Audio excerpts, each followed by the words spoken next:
ঘুমানো ব্যক্তির গায়ের উপর দিয়ে ডিঙ্গায় গেলে কি কোনো গুনাহ হবে? গ্রাম দেশে বা অনেকে বলেন ডিঙ্গায় গেলে তার হায়াত কমে যায়, অথবা এটা একটা জঘন্য গুনার কাজ। প্রথম কথা হচ্ছে, প্রিয় ভাইয়েরা, আমাদের অনেক ধরনের কথাবার্তা সমাজের মধ্যে প্রচলিত আছে। প্রথম কথাবার্তাকে আপনাকে একটা বিষয়ের মানদণ্ডে উত্তীর্ণ হতে হবে যে এই বিষয়ে কোরআন সুন্নাহ আমাদেরকে কি কথাবার্তা বলেছে। কেউ ঘুমানো আছেন অথবা জেগে আছেন, আপনি তার উপর দিয়ে চলে যাচ্ছেন, সামগ্রিকভাবে মানবীয় দৃষ্টিভঙ্গিতে এটা খেলাফে আদব। আপনার রাস্তা অন্য দিক দিয়ে আছে, প্রয়োজন নাই, কিন্তু একটা মানুষের উপর দিয়ে আপনি চলে যাচ্ছেন পা দিয়ে, এটা সামগ্রিকভাবে এটিকেট এবং একটা ম্যানার্স, এই ম্যানার্সের বিপক্ষে যায়, দৃষ্টিকটু দেখায়।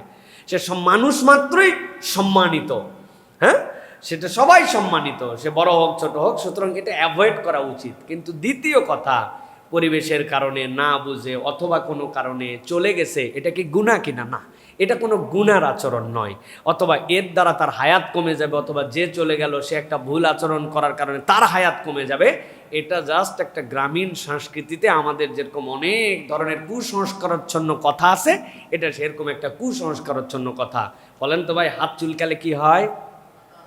এই আপনারাও জানেন তো, বাবা চিন্তা করছেন আপনি?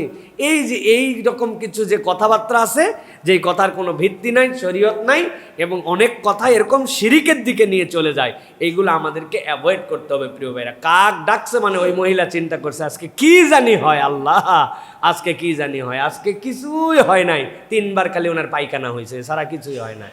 এই কিন্তু আমাদের মধ্যে এরকম কথা চলে আসছে। সুতরাং ঘুমানো ব্যক্তির উপর দিয়ে যাওয়া এবং গেলে এটা গুনাহ হয় এরকম নয়, তবে মনে রাখতে হবে পরিবেশ আছে, কোনো প্রয়োজন নাই, বিনা কারণে আপনি ডিঙ্গায় যান, এটা বেয়াদ্দব মার্কা কাজ, এটা আমাদেরকে অ্যাভয়েড করতে